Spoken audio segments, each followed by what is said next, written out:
여러분에게 하나님이 주시는 은혜와 긍휼과 또 보호하심이 있기를 주의 이름으로 간절히 축원합니다. 지난 주일날 지난 한 주간 동안 북한이 동해상에다가 미사일을 50발이나 쐈는데도 우리가 평안한 마음으로 한 주 보낼 수 있다는 것 자체가 기적이고, 여러분도 외신에 보였지만 대한민국 사람들이 우리나라에 오려면은 보험 상품이 하나 나왔습니다. 보험 상품. 그래서 그냥 무슨 여행자 보험 그런 것이 아니라 정말 이렇게 좀 큰 보험이 나왔다고 뭐 이렇게 보도가 되기도 하고 그랬는데, 정말 우리나라가 이렇게 위험한 지역인데도 불구하고 우리가 이렇게 편안하게 살 수 있다는 것도 하나님의 은혜가 아닌가 하는 생각이 듭니다. 오늘 여러분에게 하나님의 돌보심의 역사가 있기를 축복합니다. 우리 옆에 사람과 인사할 때 내 자녀 내가 가르칩시다. 시작. 내 자녀 내가 가르칩시다. 한 번 더 인사할 때 자녀 교육의 성공자가 됩시다. 시작. 자녀 교육의 성공자가. 저는 지난주 주일 저녁부터 이 메시지를 여러분과 함께 나누고 있습니다. 사실은 신명기 6장 4절부터 2절의 말씀을 지난주 저녁 시간에 나눴는데, 이스라엘아 들으라 라고 해요. 여기서 이 들으라 라는 말을 히브리어로 쉐마라고 하는데, 이 쉐마는 사실 성경 모세가 이스라엘 백성들에게 모압 평지에서 했던 설교 5편 중에 첫 번째에 해당하는 것인데, 유대인들이, 지금 이스라엘 백성들, 유대인들이 이 쉐마 교육을 그대로 받아들여서 자기들이 0.2%밖에 안 되는 인구를 가지고 30%의 노벨상을 받습니다. 우리나라는 IQ 검사하면은 세계에서 제일 머리가 좋은 나라는 홍콩이고, 두 번째 좋은 나라는 우리나라고, 유태인들은 그럼 머리가 좋아서 이렇게 노벨상을 많이 받느냐 했는데, 유태인들은 IQ가 순위로 따면 45위밖에 되지 않습니다. 그러니까 유태인들이 머리가 좋아가지고 노벨상을 받았다라는 것은 안 맞는 이야기다라는 거죠. 그런데 홍콩은 나라가 아니잖아. 나라가 도시잖아. 홍콩은요. 그러니까 나라로 친다면, 그러니까 홍콩은 작다는 거죠. 10명이 뛰는 거하고 1000명, 10,000명이 IQ 재는 거 틀리잖아요. 그러니까 전 세계에서 머리가 제일 좋은 나라는 우리나라예요. 우리나라. 나라로 치면. 근데 우리나라 사람들은 이렇게 머리가 뛰어나고, 뭐 올림픽 기능 올림픽에서 이렇게 많이 따고 하는데, 왜 노벨 과학상 이런 것들 많이 따는데, 기껏 한 게 노벨 평화상 한 분 정도밖에 없는 일이 돼요. 근데 0.2%밖에 안 되는 유태인들은 30% 이상 노벨상을 받았다는 것은 여기에 뭔가 있다라는 거예요. 이스라엘아 들으라 라고 해요. 오늘 우리 지난주에 우리 두 가지를 생각해요. 뭘 들으라고 해요? 하나님이 뭘 들으라고 하냐면, 너희가 믿는 하나님은 유일하신 하나님인 줄 알아라. 유일하신 하나님. 그리고 너희는 마음과 뜻과 정성을 다하여 주 너의 하나님을 사랑하라. 이 두 가지. 우리 지난 주일날 이걸 했습니다. 하나님은 유일하신 하나님이다. 하나님은 한 분이신 하나님이다. 그 하나님을 마음과 뜻과 정성을 다해 사랑해야 된다는 것을 유태인들은 어렸을 때부터 가르쳐요. 그래서 토라라고 하는데, 창세기, 출애굽기, 레위기, 민수기, 신명기 이 5개 성경 구절에 성경에 태어나자마자 갓난아이에게 꿀을 발라놓고, 어렸을 때부터 글은 모르지만 그것이 달다라는 것을 알려요. 그리고 나중에 그 아이가 커서 이 말씀을 배울 때 송곳으로 찔렀을 때 이 송곳이 신명기 6장 몇 절에 박혀있다는 것까지 아이들에게 각인시키고 알게 하게끔 교육한다는 거예요. 지난 주일날 포커스는 여러분 좀 영적이고 교회 상황, 세계의 기후의 역사 뭐 이런 것을 다루면서 우리가 우리 자녀들만 잘 가르치면 다음 세대의 영적 암흑을 막을 수 있다는 거예요. 지금 우리나라 대한민국에 예수 믿는 사람이 어떤 사람은 1200만 명이라고 어떤 사람 800만 명이라는 거예요.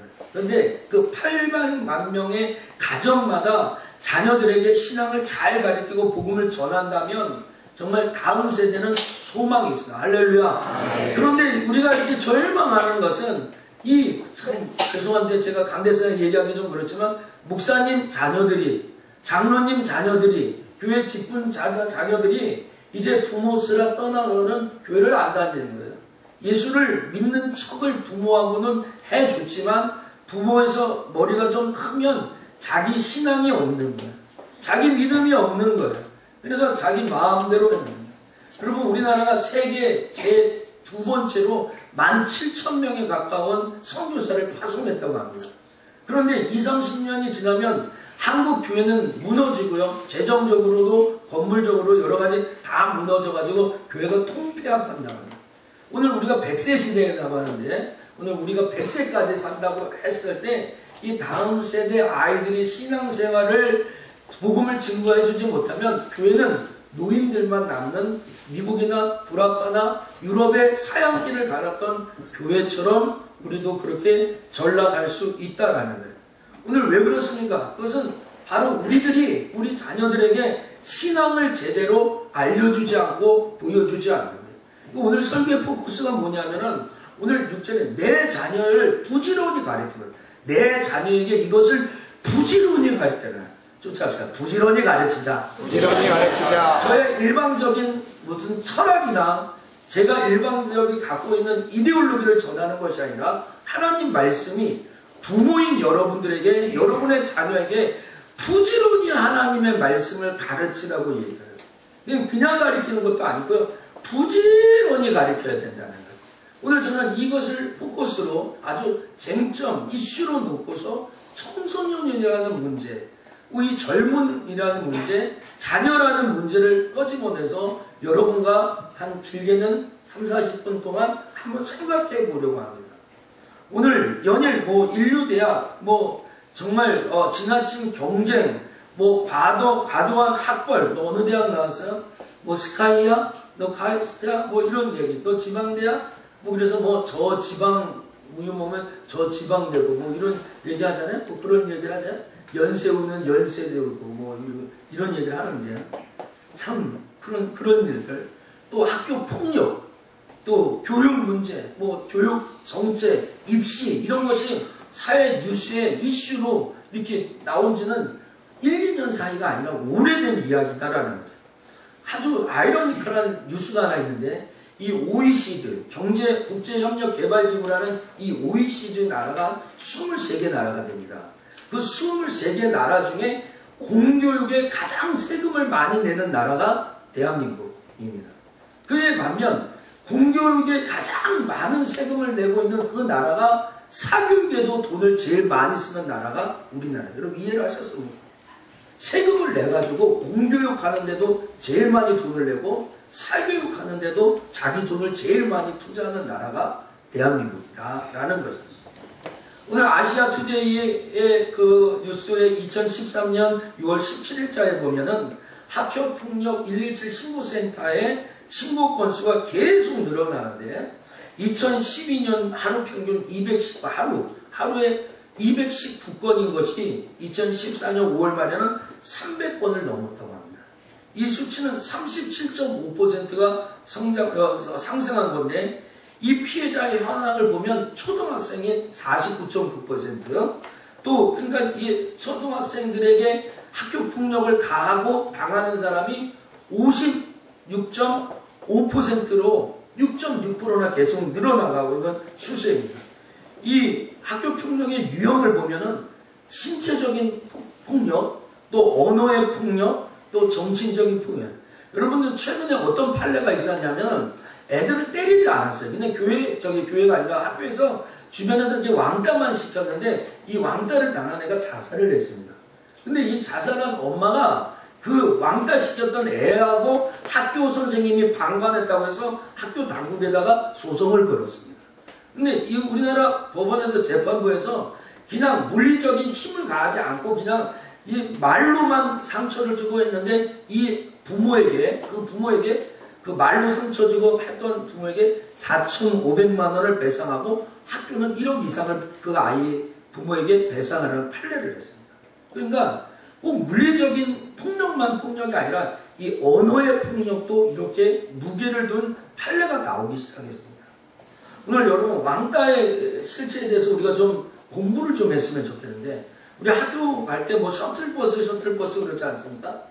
그 차 타면 셔틀버스 가는 거예요. 그런 것처럼 왕따의 셔틀이 있습니다. 빵 셔틀. 그럼 맨날 빵을 사다가 그 아이에게 바치는 겁니다. 가방 셔틀. 그 아이의 가방을 들어주는 것입니다. 또 뭐 숙제 셔틀이 있습니다. 그게 뭔지 하면 숙제를 대신 해주는 겁니다. 요새 스마트 시대라고 스마트폰 시대라서 또 하나 나온 것이 있는데 그게 뭐냐면 데이터 상납 셔틀이 있습니다.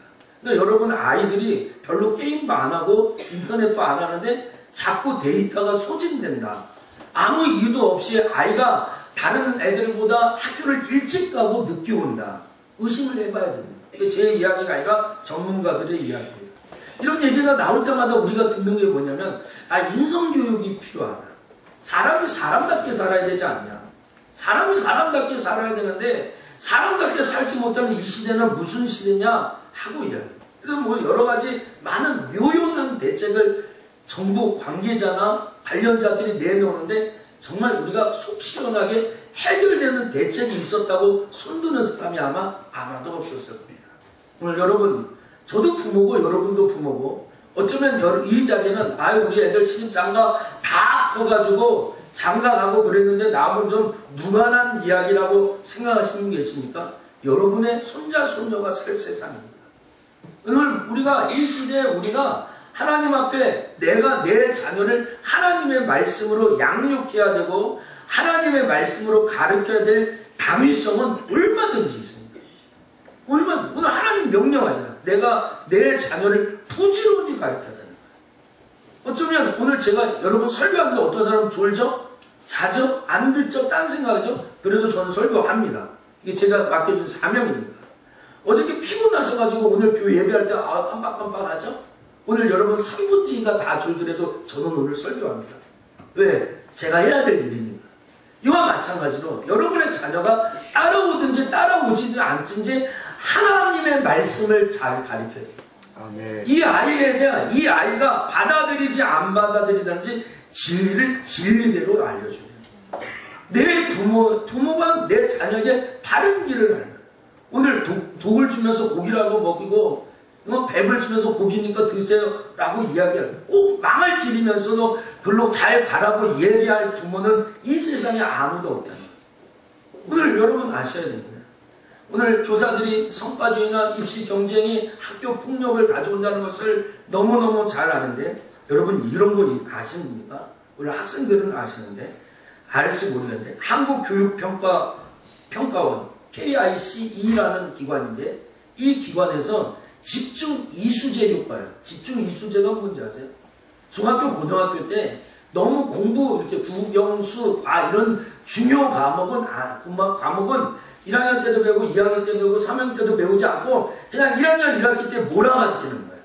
그 대표적인 과목이 역사와 도덕인 거예요. 근데 이 역사와 도덕을 그냥 한 학기에 몰아서 가르칠 정도로 가벼운 학문이 아니라고 선생님이 반기를 들지만 이게 뭐 큰 수능에 이렇게 하지 않으니까 학교마다 아주 자율권을 주지만 집중 이수제를 하는 학교가 많아요. 근데 이 집중 이수제의 효과가 학습의 질이 나타나지 않는다고 교사들이 아우성하지만 교사들의 이야기가 반영되지 않는 거예요. 말 그대로 집중해서 중요하지 않은 것은 저와 학교 다닐 때도 학력고사 시대인데 체육 시간에 체육을 제대로 안 합니다. 그냥 자습시키고 공부하는 이런 것이 조금 발달해가지고 필요 없는 무슨 음악, 미술 이런 거는 그냥 고등학교 1학년 때만 하고 2학년, 3학년 때는 그걸 안 하는 그런 제도가 집중 이수죠. 우리 대한민국 고등학교 다 그렇게 하는지 안 하는지 그거는 잘 모르겠어요. 여러분 지금까지 학교 폭력이라는 명분 안에 얼마나 많은 정책이 나왔어요. 근데 안 되잖아요. 인성교육의 중요성을 우리가 다 알고 있는데 인성교육을 위한 노력은 그 누구도 하지 않아요. 오늘 여러분 아셔야 됩니다. 여러분이 부모라면 자식의 보호자고 후원자이기도 하지만 교육자라는 것을 알아야 됩니다. 내가 부모라면 오늘 이 자리에 아들을 두고 딸을 두고 앞으로 내가 올드미스나 독신으로 살지 않고 가정을 키운다면 부모가 되려고 하면 그것은 보호자나 후원자가 아니라 교육자라는 역할도 그 부모에게 있다는 거예요. 그러니까 내 아이만 보호해주려. 누가 때리지 못하고 아프지 못하고 이렇게 보호해주고, 누가 그게 필요한 거, 이거 뭐가 필요하다, 피자가 필요하다, 뭐 돈이 필요하다, 학원이 필요하다, 이런 후원자가 아니라 교육자의 역할이 부모가 있다는 것을 성경 통해 알아야 돼요. 오늘 인성교육의 필요성을 말하기에 앞서 부모들이 교육에 대한 책임의 1차적인 선상이 있다는 것을 알아요. 오늘 우리는 학교에 애들을 보냅니다. 그러면 학교에 애들을 보내고, 그리고 다 한 것처럼 학원에 애들을 보냅니다. 애들을 무슨 학원에 보냅니다. 그리고서 자기 역할이 다 한 것처럼. 근데 오늘 성경은 신명기 6장 4절부터 9절은 그렇게 우리에게 가르치지 않아.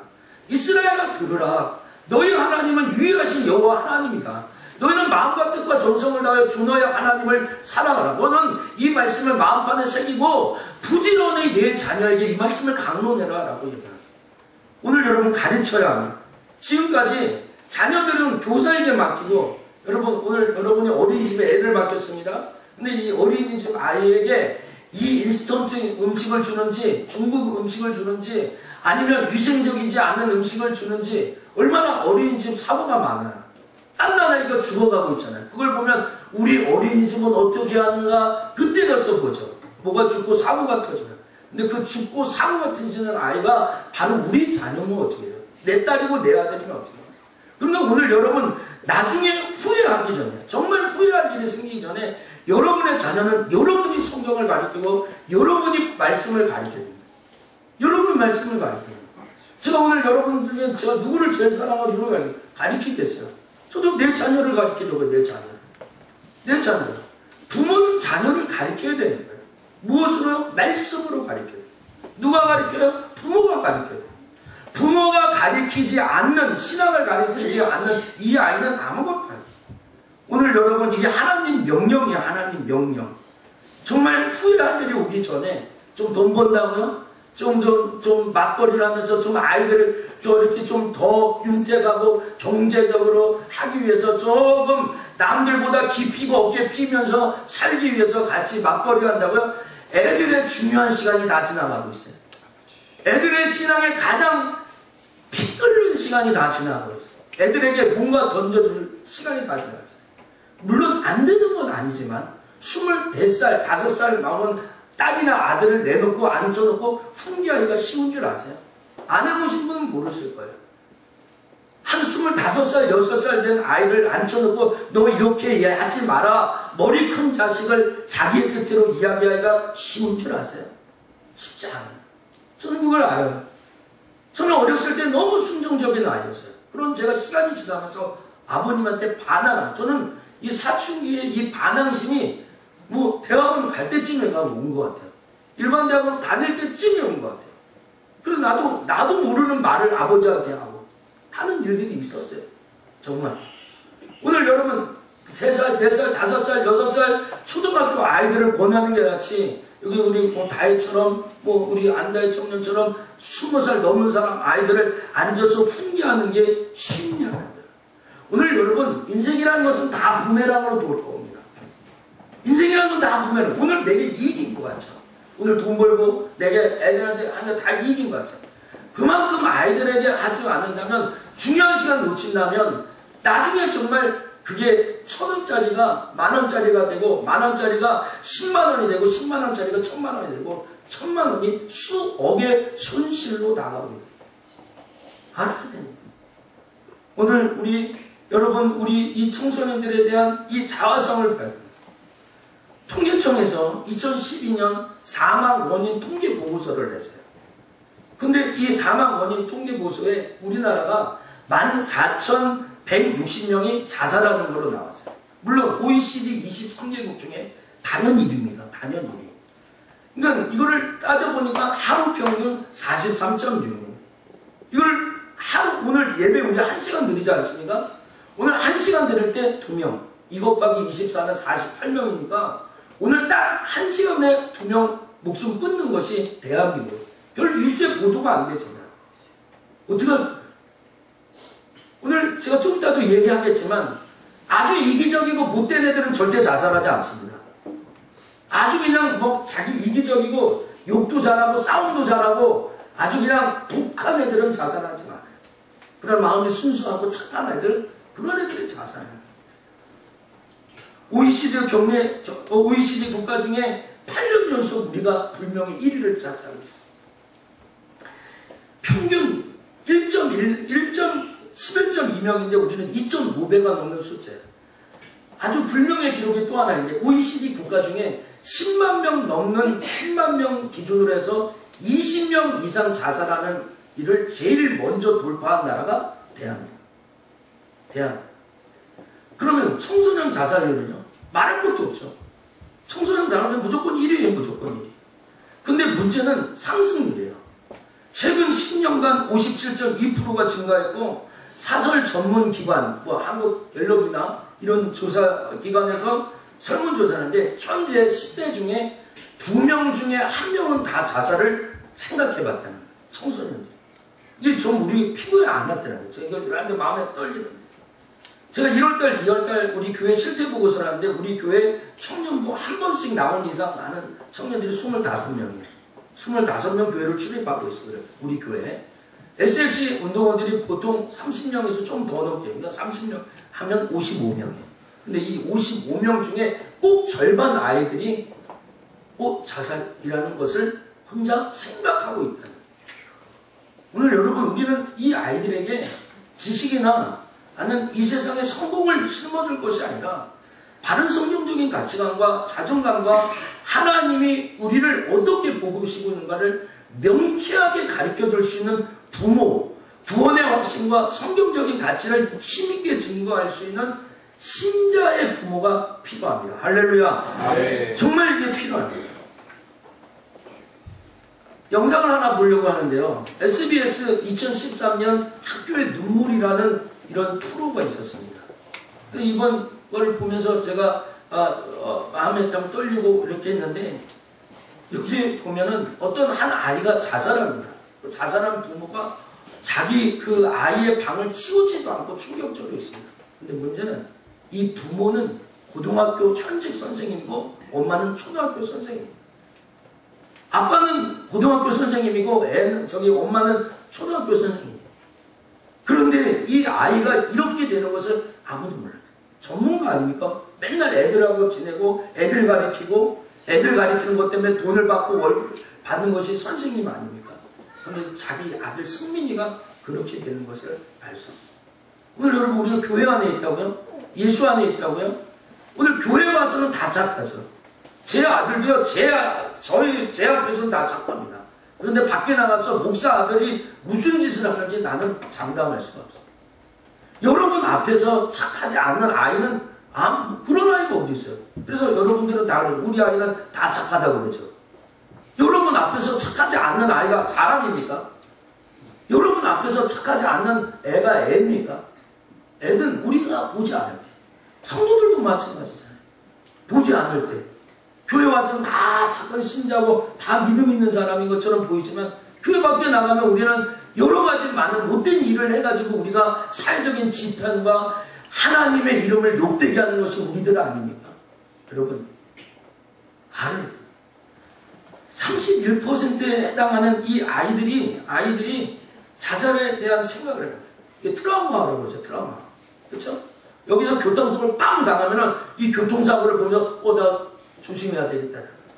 학교에서 왕따가 되고 폭력을 행사하잖아요. 그럼 그것을 보면서 나도 그 공포심이에요. 내가 맞진 않았지만 나도 맞을 수 있겠다 하는 공포심을 갖는 것이 심리적인 발동이라는 거예요. 이런 일들이 한번 영상을 보고 제가 좀 말씀을 더 정리를 하도록 하겠습니다.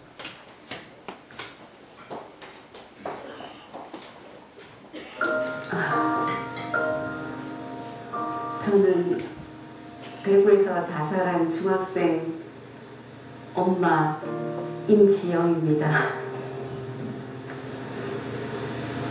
중학교 2학년 책 읽기와 노래 부르기를 좋아했던 승민이는 한마디 예고도 없이 가족들 곁을 떠났습니다. 아주 평범했던 어느 날이었습니다. 출근해서 회의하고 이러고 있는데 선생님한테 문자가 왔더라고요. 승민이가 등교를 하지 않았다고. 그래서 애한테 전화를 했는데 전화가 안 돼요. 엄마가 집으로 달려갔을 때 승민이는 교복을 입은 채 아파트 화단에 누워 있었습니다. 그냥 자는 것 같았어요. 그냥 편안하게. 그러니까 죽었다는 생각은 안 했어요. 애도 따뜻했고 제가 안으니까 안고 한참 있으니까 코에서 피가 나더라고요. 그 말고는 아무것도 외상이 없었죠. 아무래도 베란다에서 뛰어내린 것 같다. 그래서 쳐다보니까 정말 우리 집 베란다만 열려있더라고요. 창문이. 한겨울 열려진 창문 앞엔 탁자가 옮겨져 있었고 거실엔 승민이의 편지 한 통이 놓여 있었습니다. 유서였습니다. A4용지 앞뒤로 빽빽하게 2장이 있더라고요. 그리고 그 유서의 내용은 내가 상상도 못했던 그런 내용이었고 정말로 그 유서의 내용이 꼭 무슨 소설을 본다는 생각을 했거든요.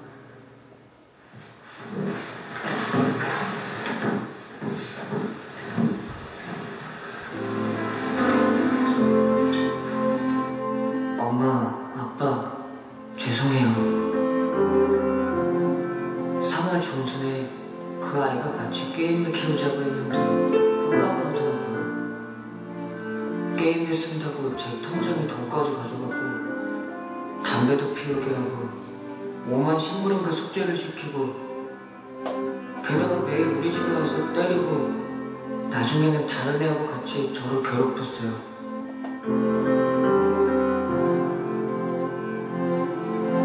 12월 19일 그 녀석들은 저에게 라디오를 들게 해서 무릎을 꿇리고 벌을 세웠어요. 라디오 손을 뽑아 제 목에 묶고 끌고 다니면서 떨어진 부스러기를 주워 먹으라 했고 피아노 의자에 엎드려 놓고 손을 봉쇄한 다음 무차별적으로 저를 구타했어요. 저는 그냥 부모님한테나 선생님, 경찰 등에게 도움을 구하려고 했지만 걔들의 보복이 너무 두려웠어요. 매일 맞던 시절을 끝내는 대신 가족들을 볼 수가 없다는 생각에 벌써부터 눈물이 앞을 가리네요. 부디 제가 없어도 행복하시길 빌게요.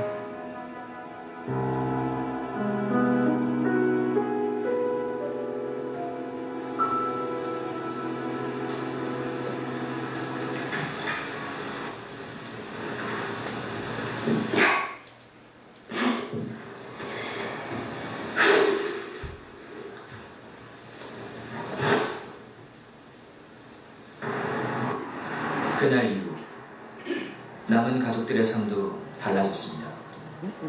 고등학교 선생님이던 아버지는 그 충격으로 학교를 떠났고 가족 모두가 우울증 약으로 하루하루를 버티고 있습니다.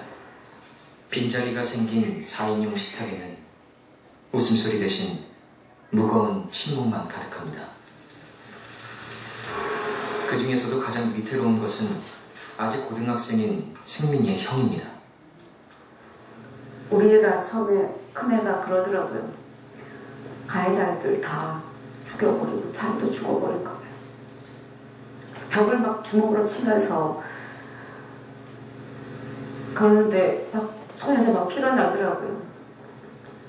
근데 처음엔 정말 같이 죽어버리겠다 막 생각이 들다가 그러고 나니까 정신이 번쩍 들더라고요. 이건 그러면 안 되겠다. 살아야지. 그리고 우리 승민이 것까지 다 우리가 해야 되는 게 아닌가. 예, 됐습니다. 여기까지 보겠습니다. 여러분, 저는 우리 성도들과 오늘 깊이 생각하려고 합니다. 저는 이 영상을 보면서 막 무섭고 떨리고 목사로서의 아주 양심에 처절한 비굴한 생각도 많이 듭니다. 어떻게 해야 될까? 오늘 우리는 이렇게 생각하죠. 나에겐 절대 이런 일이 일어나지 않아.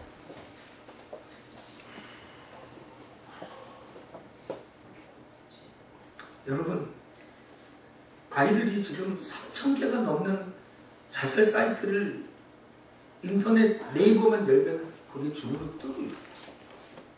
오늘 3월달부터 짧은 이 시간에 고등학교 선생님이고 초등학교 선생님이고 엄마가 이 아이가 무엇을 하고 어떤 고민을 갖고 있는지를 모르고 있었어요. 정말 좋은 음식 하나 더 먹여주고 좋은 옷 입혀주고 좋은 신발 신겨주는 것이 문제가 아니에요. 이 아이에게 성경적인 가치관을 가르쳐주고 믿음을 갖게 해야 돼. 초등학교 4학년 아이가 이렇게 얘기해요. 이 세상 너무 살기 힘들어서 간다. 오늘 보셨지만 우리나라가 너무 못 살고 못 먹어서 애들이 이러는 게 아닙니다. 보셨지만 중상층 이상 되는 두 부부가 선생님이면 그래도 가난하지는 않을 거 아니에요. 오늘 이 세상에 많은 청소년 아이들, 우리 자녀 아이들을 사탄이 장난질하고 있습니다. 장난하고 있습니다. 그래서 어떤 교회에서 이 다음 세대에 관심 있는 어떤 교회에서 세브란스 병원 과장, 의사죠. 부인은 수간호사고. 근데 모든 것을 다 내려놓고 주일날이면 걔들을 데리고 교회, 토요일날 부모님과 같이 하는 주일학교가 있는데 거기에 모든 일정 다 포기하고 거기에 애들을 데리고 그곳에 오는 거예요. 배움이 없어서, 돈이 없어서 그러겠어요. 갈 데가 없어서 그러겠어요. 이 아이에게 하나님의 말씀을 가르치고 양육하기 위해서 모든 걸 내려놓고 그거 무엇이 돈 버는 건지 뭐가 가지는 그게 아니에요. 중국의 아이들 한 명 낳죠. 한 명은 애들이 왕자가 돼가지고 지 마음대로 살죠. 자기 마음이 법이에요. 이거 우리 수직적인 아이들이 아니라 지금 수평적인 아이들이에요. 이건 저 때도 그런데 저보다 더 윗세를 살았던 여러분, 저보다 나이 많으신 분들, 10살, 15살 많으신 분들, 더 가면 더 하겠죠. 언제 우리들에게 의사를 보고 결정합니까? 부모가. 언제 애들이 뭘 먹을 거라고 물어보고 합니까? 근데 언제부터인가 저도 항상 외식을 하면 얘들아 오늘 뭐 먹을래? 오늘 뭐 먹으러 갈까? 이런 얘기를 물어. 너무 수평적인 사회에서 살았던 이 아이들이, 그것에서 너무 익숙하게 자랐던 이 아이들이 더 불행해집니다. OECD 국가 중에서 가장 불행하다고 얘기합니다. 불행하다고 아주 노래를 부르고 찬송을 부르는 거예요. 불행의 찬송을 이 애들이 부르고. 여러분 왜 그런지 아십니까? 애들에게 마땅히 가르칠 것을 안 가르쳐서. 사람이 어떻게 살아야 되는지, 하나님을 믿는 사람이 어떻게 살아야 되는지 마땅히 행할 길을 아이에게 가르치지 않고 마땅히 행하지 않을 길을 가르칩니다. 애들이 바로 해야 될 것을 안 가르쳐요. 오늘 부모가 들어오시면 어떻게 인사해야 되는지, 부모가 수저를 들기 전에 아이들이 어떻게 해야 되는지 어렸을 때 우리 다 몸소 배웠거든요. 부모가 오시기 전에 우리가 어떻게 준비를 해야 되는지, 부모가 집에 들어오기 전에 어질런 걸 다 정리하고 청소하고 기다려야 된다는 것을 우리는 안 가르쳤어요. 애들 힘들까봐. 나는 너무 피곤하고 힘들고 고생하고 살았으니까 애들은 좀 더 나은 시대, 많은 나은 문화에서 어깨 피고 기죽지 않게 살게 하기 위해서 그렇게 가르쳤다. 여러분, 그런 것이 부메랑이 되어서 우리에게 들어옵니다. 오늘 여러분, 자녀들에게 하나님의 말씀을 가르칩시다. 자녀들에게 마땅히 가르쳐야 될 것을 가르쳐. 너 이렇게 해야 한다라고 얘기한다. 해줄래가 아니라 너 이거 해야 한다라고. 마땅히 자녀가 해야 할 것을 제대로 배우지 못했기 때문에 아이들이 말도 안 되는 일들을 보는. 이 지구 안에 사는 모든 나라 중에 존속 살해라는 말을 입으로 내뱉기도 쉽지 않지만 이 존속 살해라는 이 사건이 가장 많이 일어나는 나라가 대한민국인 거 아십니까? 우리 맨날 이야기하죠. 양피놈, 미국놈, 미국 압제. 그래서 총기 난사하고 하는 저 나라 아주 그냥 망하려는 그런 나라 존속 살해가 2%도 안 됩니다. 영국 1%도 안 됩니다. 우리가 그렇게 못 배웠다고 하는 그런 나라는 아예 존속 사례도 없어요. 그러나 이 지구에 존재하는 우리나라가 5.5%로 그것도 1등입니다. 왜 그렇습니까? 여러분, 우리가 정신 차리고 자녀들에게 대충대충 신앙을 얘기하지 말고 신앙을 제대로 알려줘야 돼요. 성경을 제대로 알려줘야 돼요. 말씀을 제대로 알려줘야 돼요. 과천에서 얼마 전에 있었던 이 아이가 엄마 아빠를 토막살인해가지고 집에서 놓고 라면 끓여 먹고 있었어요. 경찰이 들어가 닥쳤는데도 현장에서 잡혔겠죠. 근데 얘는 고려대학교를 다녔어요. 공부를 못한 게 아니라 너무 잘했죠. 고려대학교 다녔어요. 현장에 잡혔으니까 갔는데 그 형이 그 동생을 살려달라고 탄원서를 했어요. 엄마 아빠 죽은 동생을 살려달라고. 그 형은 서울대를 다녔는데 이 서울대를 다녔는데 그 아빠가 얘한테 이렇게 얘기하고, 야, 고려대가 학교냐? 그런 학교를 다녀가지고 너 앞으로 인생 어떻게 살냐? 인생 포기해라. 고려대학교를 다녀가지고 너 어떻게 먹고 살려고 하냐? 인생 포기해라.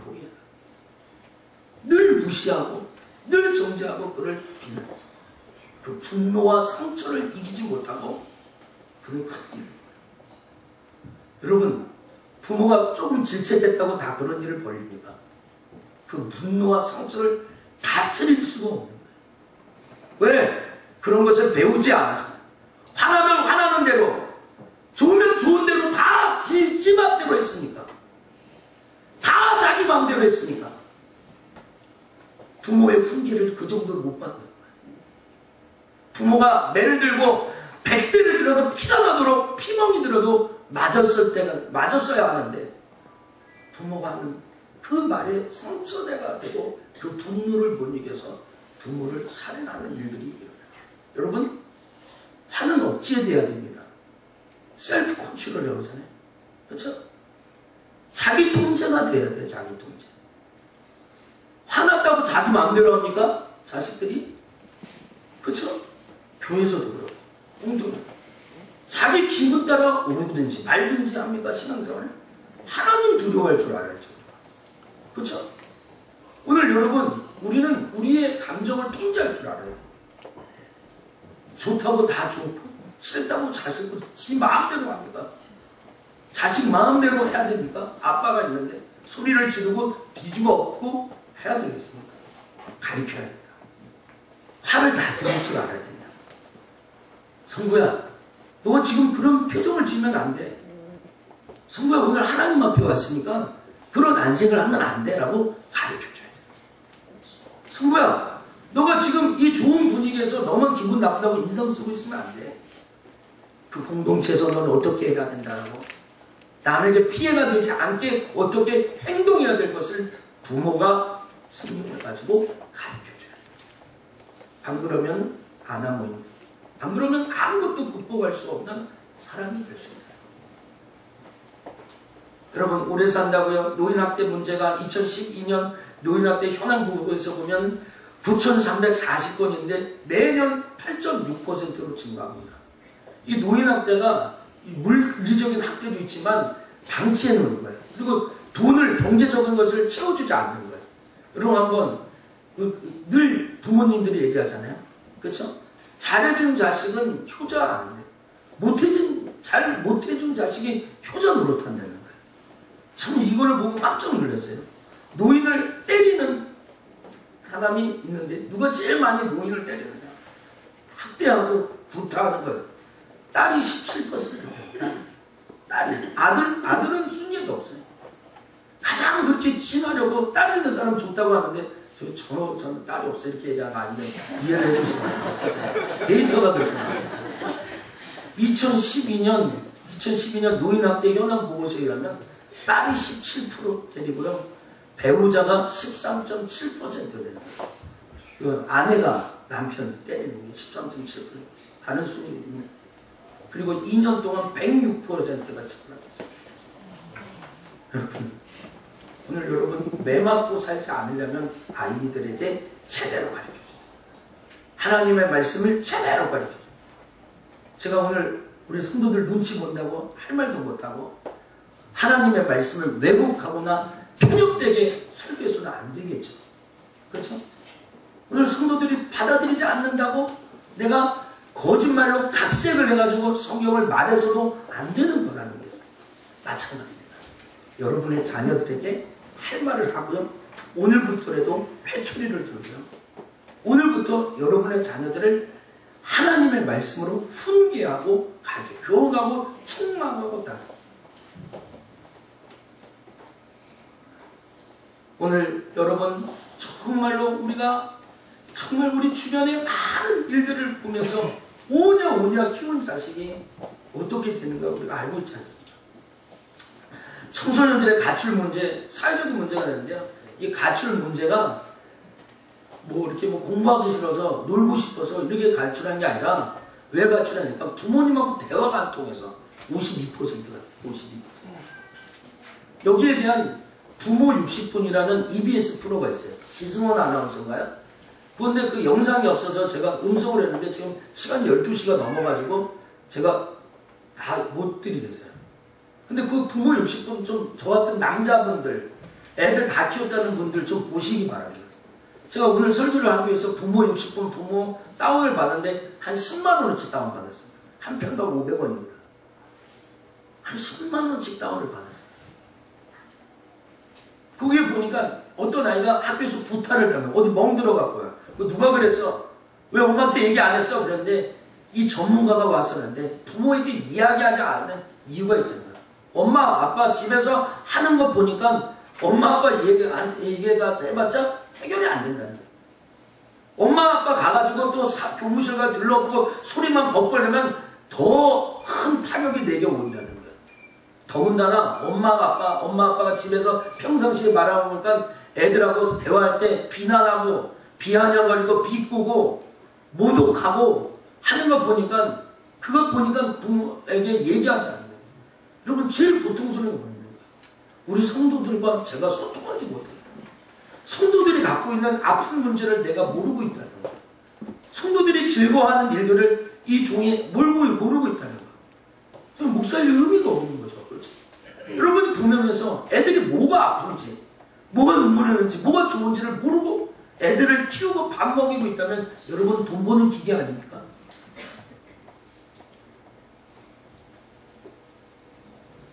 어떤 아이가 엄마하고 같이 나눔을 하는 그런 프로그램에서 이런 얘기합니다.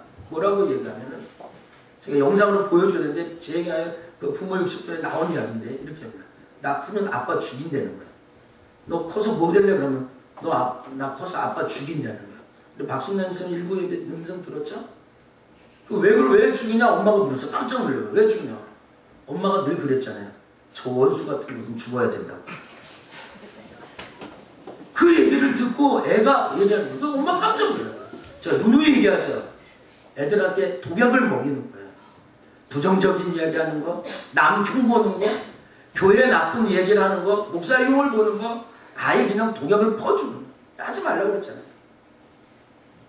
그게 다 부메랑이 나가서 오는 거예요. 부정적인 이야기를 해요. 아니 엄마가 저 원수 빨리 죽어야지 했다는 그 얘기를 듣고 나 커서 아빠 죽인다고 이 얘기를 아들이 하고 있다는 거예요. 황선숙이라는 어떤 집사님이 있는데 그 집사님이 쉐마학당이라는 곳에 와서 간증을 하는 내용이 있습니다. 그것도 한 3분짜리인데 1부 때는 제가 들려줬는데 지금은 못 들려주고 있어요. 근데 이 황선숙 집사님이라는 딸이 있었는데 딸하고 너무 멀어진 거예요. 근데 그 목사님이 사랑합니다. 우리 서로 자식을 안아주세요. 그랬는데 어머 이 딸이 안기지를 않아. 이 집사님 너무 충격받아요. 교회 안에 있다네. 그래서 또 목사님이 사랑한다고 안아줘 그랬더니 팍 안기지 않고 옆으로 이렇게 하는 거예요. 너무 충격. 그 아이가 엄마하고 포옹하는데 1년이 걸려요. 그리고 그 아이에게 어떤 일이 있을 때 자기가 사과하고 아이를 인격적으로 대하고 하면서 이 시험학당을 통해서 하나님 말씀을 나누고 또 이 주일학교에 같이 부모가 교사가 돼서 오면서 알았다는 거예요. 애가 문제가 있었다고 생각했는데 진짜 문제는 내가 문제였다는 거예요. 애들은 문제가 없고 부모에게 문제가 있었다는 것을 비로소 자기가 알고 깨달았다면서 눈물을 철철 흘리는 그런 간증이 있어요. 오늘 여러분, 오늘 우리는 아이들에게 좀 더 좋은 환경, 좀 더 좋은 것, 좋은 옷, 좋은 입, 좋은 차, 좋은 집 이런 것을 물려주지 못할까봐 노심초사하시죠. 애들에게 무엇인가 더 안락하고 편안한 물질적 세계를 넘겨주기 위해서 우리가 아둥바둥 일하고 싶죠. 여러분, 그래서 여러분의 자녀가 돈돈돈 하는 거예요. 여러분의 자녀가 지금 하나님을 또 모르고 인성도 다 잊어버리고 정말 아무 목적 없이 돈 있는 남자 없나? 돈 있는 여자 없나?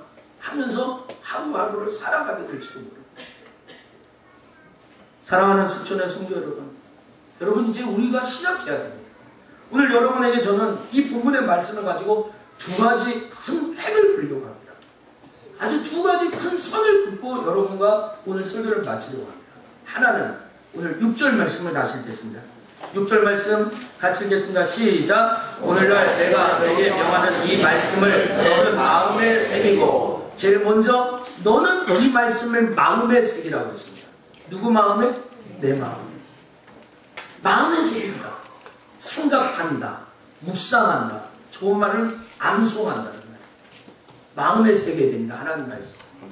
여러분 자신이 아이들에게 무언가 가르치려고 하면 무슨 성경을 배우거나 무슨 신학교를 가거나 여러분이 공부를 하거나 그게 아니라 여러분이 하나님 말씀 앞에 머물려고 해야 됩니다. 여러분 마음속에 하나님의 말씀을 가지려고 합니다. 말씀 앞에 머무는 사람. 또 한 가지는 무엇이냐면 부지런히 가르칠 줄 알아요. 아직 늦지 않았습니다. 오늘부터 가르치면 됩니다. 오늘 배운 말씀을 가르치면 됩니다. 여러분이 알고 있는 지식을 바로 가르치는 가장 좋은 선생은 부모입니다. 쫓아갑시다. 가장 좋은 선생은 부모입니다. 부모 말고 더 좋은 선생이 없습니다. 할머니들이 대학도 못 나왔는데 야 착한 일 해라, 선한 일 해라, 남한테 나쁜 짓 하지 마라, 꼬지하지 마라. 할머니 꼬부랑 할머니가 대학교 교수에게 가르치지 않습니까? 좋은 엄마는 좋은 선생님이라니까요. 오늘 우리 아이들에게 정말 부지런히 가르쳐야 되는데 정말 가장 좋은 선생님이 우리 부모인데 우리들이 믿음의 자녀들을 잘 가르치려고 하지 않습니다. 피상적으로 가르칩니다. 성경 읽어. 교회 가. 하나님 믿어. 끝이에요. 끝. 그리고 교회 오면 다 착한 아이예요.